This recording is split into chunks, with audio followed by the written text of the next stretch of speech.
Welcome back to another Pancho Things. So I'm going to show you little baby leopard geckos.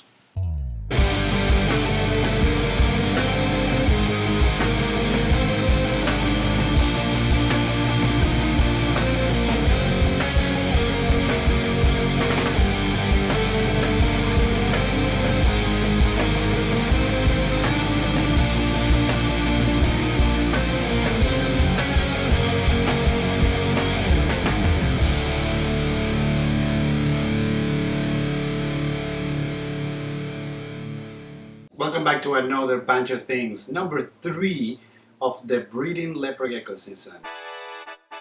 We got little baby geckos. That's right, geckos are back. We're gonna take a look at those little guys and let's get at it.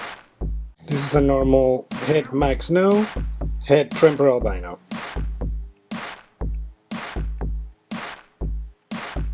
Since we are here, I'm gonna show you how I set my containers.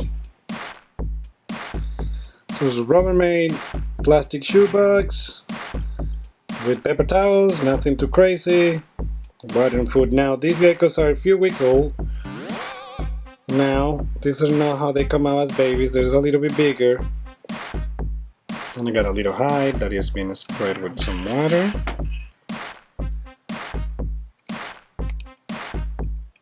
There they are. Alright, here we are.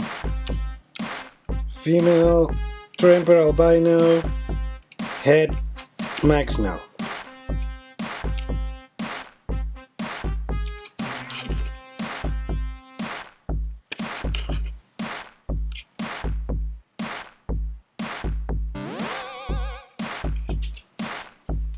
Gorgeous.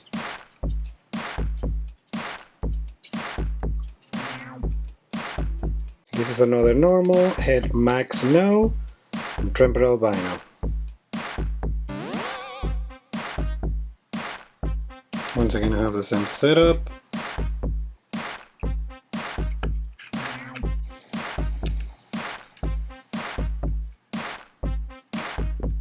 Once again, another normal head max no, head tremper albino. Whoops.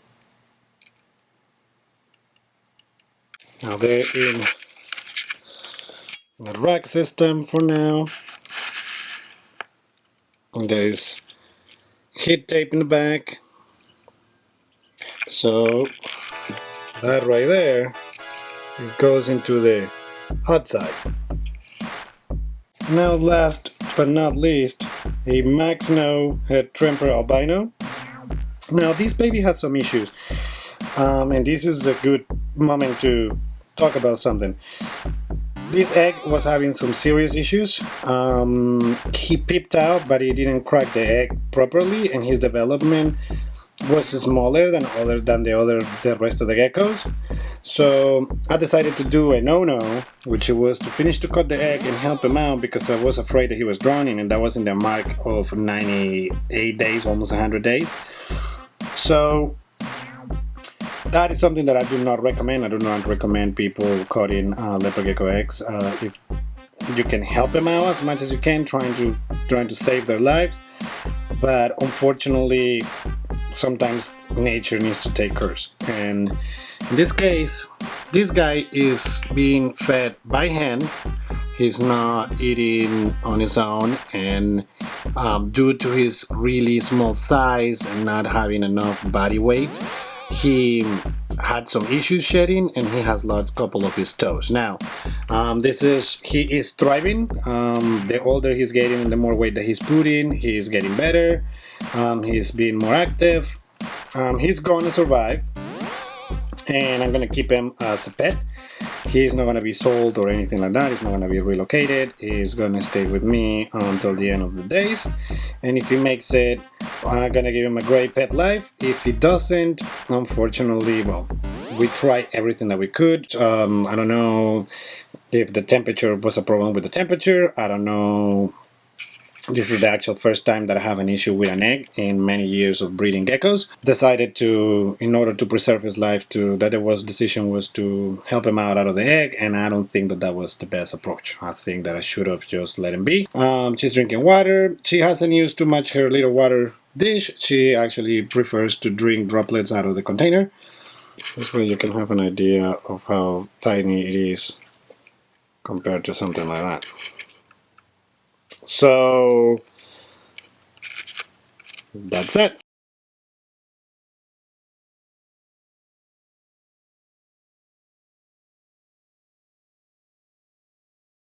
Alright guys, so day 2, I have my buddy Wendy Ontiveros.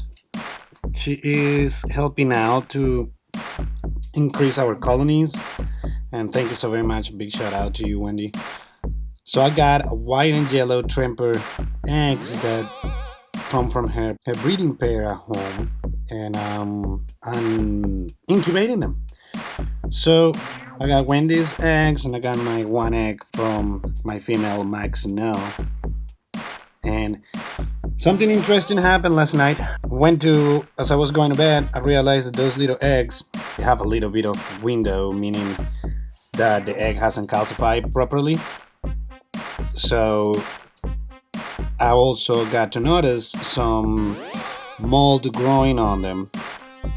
And just so you guys know, and I had never had an issue, but I think that what's going on with these eggs is since the window is too big, and they're fertile, they're having some issues and losing some minerals and sweating water content inside of the eggs. So I'm gonna have to double treat these eggs to see if I can save them. I'll do the best that I can to save them. So I'm gonna show you a little bit closer in a minute. Give me 1 second. Alright, I know the angle is not the greatest.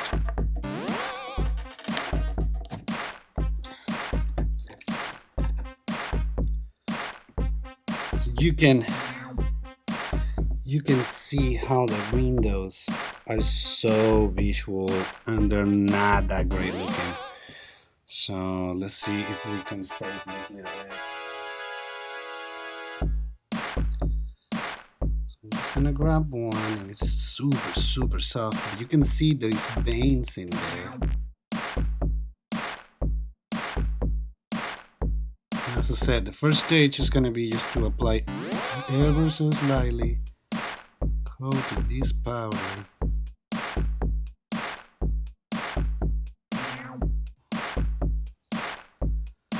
That is gonna help with the moisture. Now we're going to egg number 2.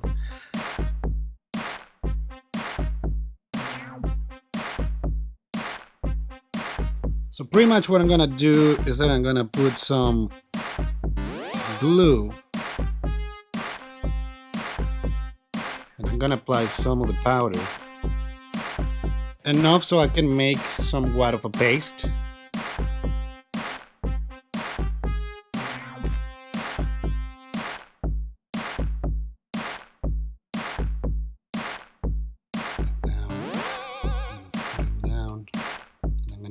Paste and see if we can apply now some of that on top and cover that window.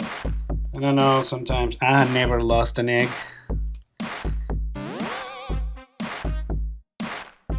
So these eggs, they show veins, but I'm a little bit worried because they're extremely soft. Normally with leopard gecko eggs, within 24 hours they start showing signs of being a little bit more rigid.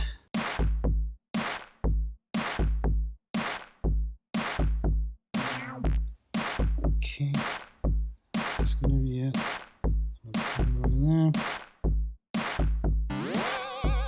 Worst case scenario, at least we tried. So there we go, Wendy's. Let's hope that this function. As I said, this has worked with the snake eggs, no problem. Hopefully the little leopard gecko eggs worked. And as I said, I'm a little bit worried because the eggs within 24, almost 36 hours, the eggs are still too flimsy, and that normally is not a great sign, but the embryo is still showing, so I'm gonna give them probably another week. If the conditions don't deteriorate, I'm gonna candle them again and see if those veins are grown, and then if we have a good chance, we want to be hatching some leopard geckos out of these 2 eggs. And there's more eggs coming from my end and Wendy's end, so it's not like we got a lack of eggs. It's just that I will love not to lose the eggs if I can prevent it and help it. So there you guys. See you guys later. I'll show you probably in a week. I don't know how I'm gonna edit this video, if it's gonna be in different parts or not. Either way, I just wanted to show you what I'm doing and see if we succeed. Then there you have it. That's a good trick for you to have under your sleeve. If we don't succeed, at least we try. What I've been using was the Elmer's glue, just to make sure that it's a non-toxic glue. And loud trimming antifungal powder. Despite the efforts of trying to cover those windows with Wendy's leopard gecko eggs, unfortunately they didn't make it. And what is really interesting is that all the eggs that came out from that particular female, they all had issues and none of them could be saved. So all the eggs have to have an issue with calcification, so I don't know if there was a problem with the amount of calcium that the female was developing and the female was actually acquiring prior laying the eggs. But unfortunately, yeah, they didn't make it. And well, we can just only wait for the next season and see how it comes. Alright you guys, that's all I have for you today.